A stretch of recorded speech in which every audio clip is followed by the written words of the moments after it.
Bienvenue dans notre troisième partie de Cerise Star. Aujourd'hui, nous allons explorer les fonctionnalités des appels disponibles dans notre système. Premièrement, qu'est-ce qu'une boîte vocale? C'est lorsque quelqu'un vous appelle et que vous n'êtes pas disponible pour répondre, il laisse un message vocal que vous pourrez écouter plus tard. Pour créer une boîte vocale, nous allons ajouter un groupe de boîtes vocales et configurer les paramètres de la boîte vocale.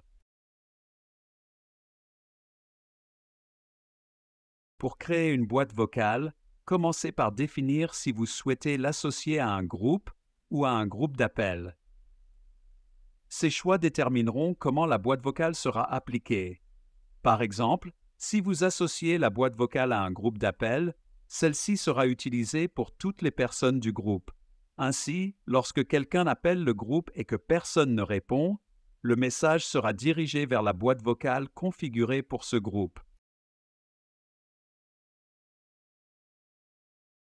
Lorsque quelqu'un laisse un message vocal, celui-ci est enregistré dans la boîte vocale et tous les membres du groupe pourront l'écouter par la suite.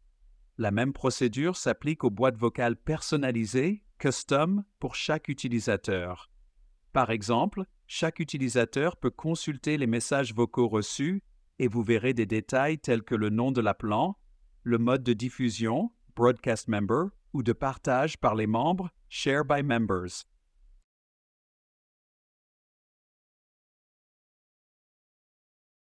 Vous pouvez également configurer si vos messages vocaux doivent être protégés par un code PIN.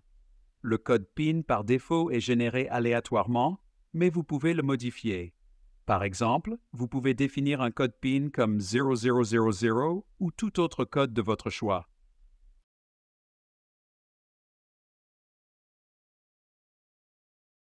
Il suffit de cliquer sur Save pour que notre boîte vocale soit créée. N'oubliez pas qu'à chaque fois que vous effectuez une modification dans votre système, il est essentiel de cliquer sur Apply pour que les changements prennent effet. Alors maintenant, passons aux codes de fonction. Les codes de fonction sont vraiment utiles et méritent d'être bien compris, car ils permettent de gérer différentes options rapidement sans avoir à se rendre au bureau ou composer des numéros compliqués. Voici un aperçu des principales fonctionnalités. Code de fonction. Pour utiliser ces codes, vous pouvez par exemple entrer 1 pour consulter les messages vocaux ou d'autres codes pour effectuer des transferts d'appels. Call Flip permet de basculer un appel en cours d'un téléphone à un autre.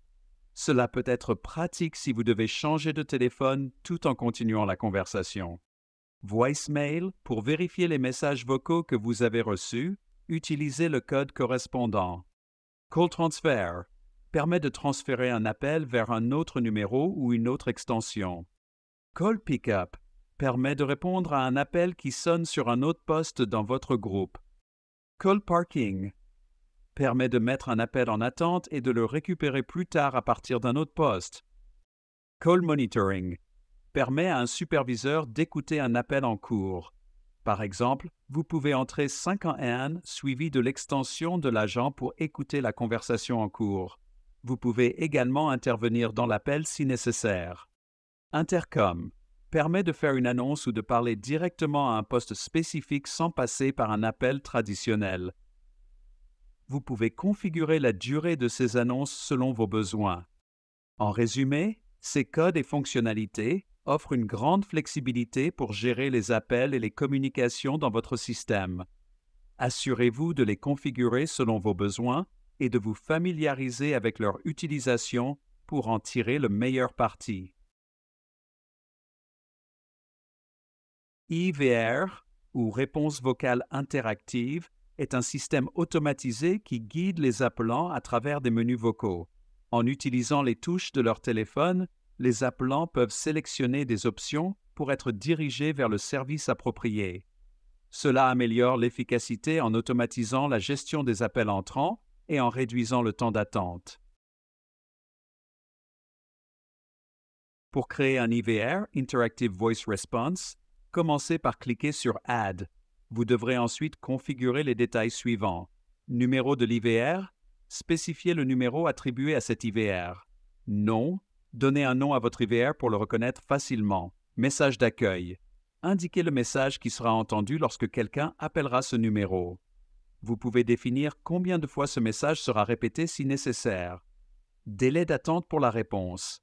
Par exemple, si l'appelant ne répond pas dans les 3 secondes, l'IVR arrêtera l'attente. Extension. Choisissez si l'IVR doit être applicable à toutes les extensions ou seulement à certaines.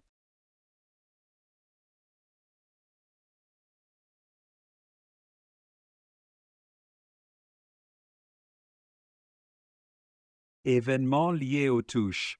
Configurez les actions qui se produiront lorsque l'appelant appuie sur certaines touches. Par exemple, si quelqu'un appuie sur 0, vous pouvez le rediriger vers une extension spécifique. Si l'appelant appuie sur 1, il peut être dirigé vers un certain service ou département. Pour 2, vous pouvez le faire passer à un groupe de sonnerie ou à un autre groupe préconfiguré. Notez que si les groupes de sonnerie ou les extensions spécifiques ne sont pas encore créés, vous devrez les configurer avant de finaliser la configuration de votre IVR. Il existe de nombreuses fonctionnalités disponibles pour personnaliser votre IVR en fonction de vos besoins. Assurez-vous de bien explorer toutes les options disponibles pour tirer le meilleur parti de votre système.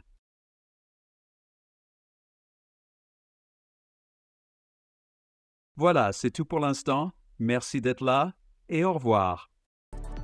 Le stock le plus grand de la VoIP, avec des dizaines de marques. Chez nous, vous trouverez ce qui correspond à votre budget et votre besoin. Et le plus important, le tout est avec une garantie sur le matériel et l'installation.